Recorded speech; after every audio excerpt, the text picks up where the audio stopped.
When her mother-in-law, Annalise, gave her a skincare set for her birthday, Pauline was surprised and pleased.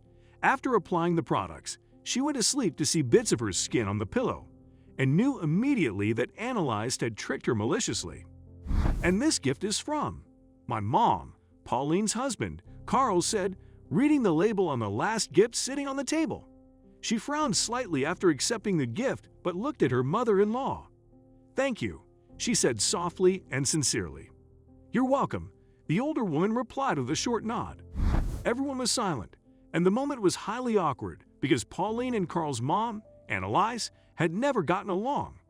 Pauline got pregnant only a few months after she and Carl started seeing each other, and Annalise was more than displeased. She told her son Pauline was a gold digger and had done it intentionally, but Carl didn't listen. Therefore, they eloped and moved in together. They'd fought over everything for years at family gatherings, and Annalise usually ignored her. But this time, she had asked to come to Pauline's birthday and brought a gift, which surprised everyone. Annalise was not the kind of woman to let go of grudges or be the first to extend an olive branch. "Oh wow, I love this brand," Pauline exclaimed when she opened her presents and saw a set of skincare products from a famous brand. "Thank you, Annalise." The older woman was nodding. "I read that women like that these days, so I ordered it online." "This is fantastic," Pauline said, smiling at Carl, who was pleased. Finally, they could all put the bad blood of the last few years to rest. "I'm shocked that your mother bought me something." Pauline applied one of Annalise's products. She and Carl were in their bathroom getting ready for bed after the exhaustion of hosting the party. "I'm just as surprised, but this is good for all of us," Carl said while brushing his teeth. "I agree," Pauline said, wiping her hands on a hand towel and returning to the bedroom. "And these things are expensive. I can't wait to wake up with rejuvenated skin." Carl finished in the bathroom, turned off the lights, and they both fell asleep quickly with the sound of the TV in the background. Pauline woke up earlier than usual the next morning. She could feel the little sunshine in the room, but her eyes wouldn't open correctly. "It's probably too early," she thought, trying to blink until finally she managed to lift her lids. However, it wasn't the new morning dew that woke her. Her face was in pain for some reason, as if she had spent 24 hours lying in the blistering sun. "Ouch," she croaked, slowly raising her head from the pillow, only for the pain to intensify tenfold. A big patch of peeled skin stuck to the fabric, and Pauline stared, blinking slowly because it hurt. "What?" she asked quietly, reaching for her face with one hand. "Ow! Oh God!" She jumped from her bed and went to the mirror, her mouth dropping painfully at the sight reflected. "Baby, what's going on?" Carl asked, half asleep still. Pauline let out a small yell, and her whole body crumpled to the floor. "Pauline" was the last thing she heard. Pauline woke up in the hospital a few hours later and felt Carl's hand wrap around hers. "Pauline, baby, how are you feeling?" "What happened?" she asked, confused until the memory of the mirror came back. "My face." "Careful," Carl warned, grabbing her rising hand. "Don't touch it. The doctors said you'll be fine, but it's better not to touch it." Just in time, a doctor entered the room. She had a team of younger doctors with her and a businesslike expression. "Mrs. Peterson, I'm glad you're awake," the physician said blankly, grabbing a table and clicking on some things. "I'm Dr. Rawlings. How are you feeling?" "What happened to me, doctor?" "I understand you put on some peeling mask last night?"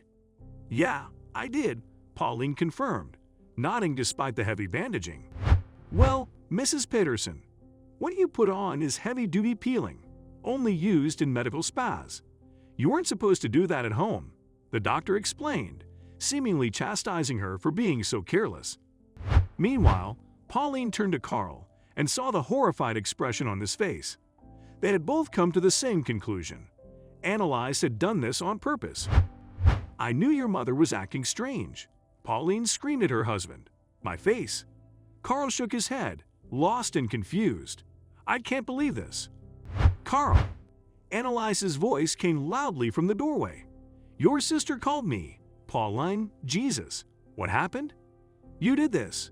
"You horrible old witch! You ruined my face on purpose!" Pauline yelled and cried at the same time. "What? No, I didn't. I swear, I didn't." Annalise defended herself, but Pauline was too distraught to see the sincerity in her eyes. "Mom, you should leave," Carl said angrily and firmly. "We don't want anything to do with you from now on. You will never contact us or see our kids again. Is that clear? Just be happy that we're not pressing some kind of charges." "No, Carl, I didn't do this," Annalise continued, desperate. "I think it's best you leave, madam," one of the younger doctors expressed after being quiet throughout the scene. "No, you have to listen to me." Finally, two doctors pushed her away, and the leading physician continued her explanation. Fortunately, Pauline would be fine, but they would have to assess the damage to her face later. Dr. Rawlings recommended a dermatologist, but they would have to wait to see if plastic surgery was needed. Pauline cried that night, and Carl comforted her, while the seething anger raged through his body. When she finally fell asleep, he went into the hall and saw Annalise still there. She rushed to him. "I told you to leave. I won't listen to any excuses." "I didn't do this on purpose, Carl. I swear," she yelled, but he began to walk away. "I've been seeing a therapist." That stopped him in his tracks. His mother was not the kind of woman who would say anything to a professional. Carl lifted his eyebrows, basically telling her to continue. "I went to work on myself. I know I was horrible to you and Pauline for many years, but I didn't want that anymore," Annalise explained, her eyes tearing up. "Please, listen to me." Carl sighed, and they sat down. Annalise explained what she had discussed with the therapist and how horrible she felt about everything she had done and said to Pauline before. She hated not being close to the grandkids and that their family was always waiting for scandal from her. "I swear, I bought that in good faith.